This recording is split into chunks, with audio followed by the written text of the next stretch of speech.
Wakil Presiden Gibran Rakabuming bersuara soal komitmen dan dorongan pemerintah agar rancangan undang-undang RUU perampasan aset yang diyakini mampu memperkuat upaya pemberantasan korupsi segera dibahas dan disahkan.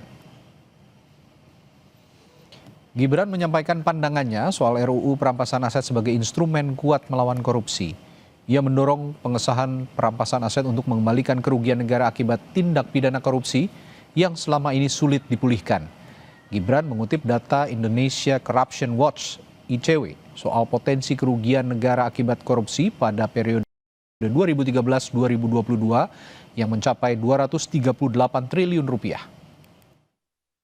Indonesia sangat perlu memperkuat sistem hukumnya agar mampu mengembalikan aset negara, membuat jera para pelaku, serta melindungi masyarakat dari potensi kerugian akibat korupsi. Teman-teman, komitmen dari Bapak Presiden sebagai pucuk pimpinan negara sudah sangat jelas. Tapi kesungguhan Bapak Presiden untuk memerangi korupsi dengan instrumen hukum baru yang bisa membawa manfaat besar bagi bangsa.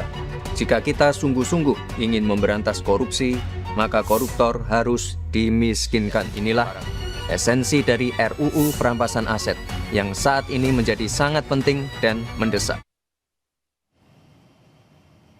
Menanggapi pernyataan Wapres Gibran soal rancangan undang-undang perampasan aset, Indonesia Corruption Watch (ICW) menilai penting bagi pemerintah dan DPR menegaskan komitmen dalam mendorong RUU perampasan aset harus disertai aksi nyata untuk mewujudkannya.